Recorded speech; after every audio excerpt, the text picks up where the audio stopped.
Hello दोस्तों। तो जैसा कि आपने सापित होटल के पिछले एपिसोड में सुना कि सोनिया एक डरावना सपना देखती है और अचानक से उठ जाती है। अब आगे सोनिया ने उठकर अपने आसपास देखा तो उसके रूम में कुछ नहीं था। उसने घड़ी की तरफ देखा तो 4 बज चुके थे और फिर वो उठकर बाथरूम में गई और उसने अपना मुंह धोया। मगर जब उसने आईने में खुद को देखा तो उसके कंधे पर सच में खून के कुछ छींटे पड़े हुए थे, जैसे उसने अपने सपने में देखे थे। अब उसको पूरा यकीन हो गया था कि यहाँ कुछ तो अजीब बात है। कोई तो है जो उसे यहाँ अपने होने का एहसास दिला रहा था। इतने में उसे अपने रूम से किसी के रोने की आवाज़ सुनाई दी। वो बाथरूम से भागकर अपने रूम में गई तो उसने उस आदमी को देखा जिसने उसे रूम दिलाया था। वो आदमी सोनिया के बेड पर बैठा रो रहा था। उस आदमी ने रोते हुए कहा, हमें बचा लो बेटी, वो हमें यहाँ से नहीं जाने दे रही है। सोनिया ने पूछा, वो कौन? उस आदमी ने कहा, वो जिसने तुम्हें यहाँ कैद कर रखा है। सोनिया बोली, मुझे कैद कर रखा है? मैं कुछ समझी नहीं।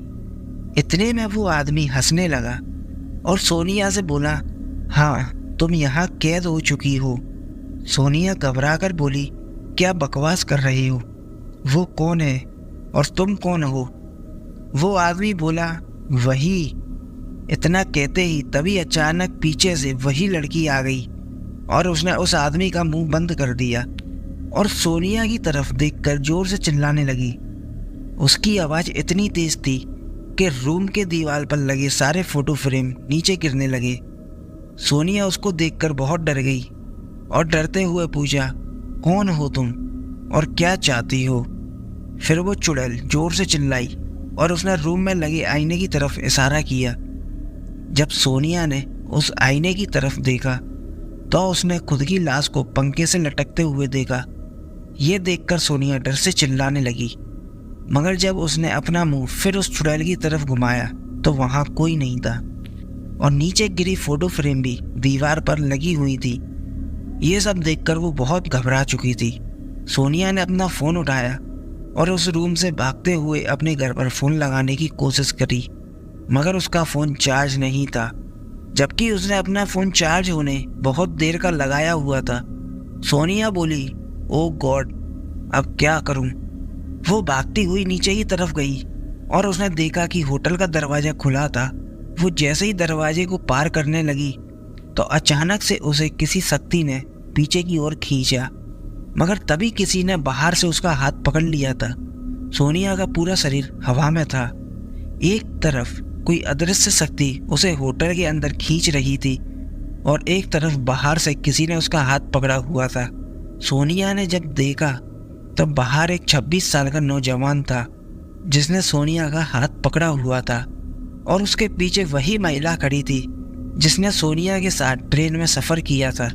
उस महिला ने अपने गले में पहनी हुई भगवान की तस्वीर उस होटल के दरवाजे के आगे रख दी और अचानक से सोनिया नीचे गिर गई, मगर तभी उस हवा ने एक विशाल दानव का मुंह जैसा आकार बना लिया और सोनिया की ओर बढ़ने लगा था कि उस नौजवान ने सोनिया को बाहर खींच लिया और वो हवा का तूफान दरवाजे तक पहुंचते पहुंचते ख़त्म हो गया और दरवाज़ा जोरों से बंद हो गया। सोनिया बिल्कुल डर चुकी थी और डर के कारण कांप रही थी।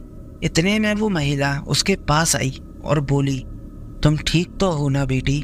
सोनिया कांपते हुए बोली, हाँ, मैं ठीक हूँ, आपका शुक्रिया मेरी जान बचाने के लिए। उस महिला ने कहा, कोई बात नहीं बेटी, इसमें शुक्रिया की कोई बात नहीं है। सोनिया ने पूछा, मगर आप यहाँ कैसे आई? उस महिला ने कहा, मैं और मेरा बेटा राजेश रात से ही यहाँ तुम्हारा इंतज़ार कर रहे थे। सोनिया ने कहा, क्या रात से ही? हाँ बेटी, रात से। मैंने तुम्हें कहा था ना कि यहाँ मत रुकना, मगर तुमने मेरी बात का यकीन नहीं किया। चलो अब यहाँ से, बाकी बात घर जाकर करेंगे। सोनिया बोली, थैंक्स आंटी। सोनिया ने राजेश का भी धन्यवाद किया और कहा, आपका भी बहुत बहुत शुक्रिया। अगर आप आज ना होते तो शायद पता नहीं मेरे साथ क्या हो चुका होता। राजेश ने कहा, कोई बात नहीं, इट्स ओके।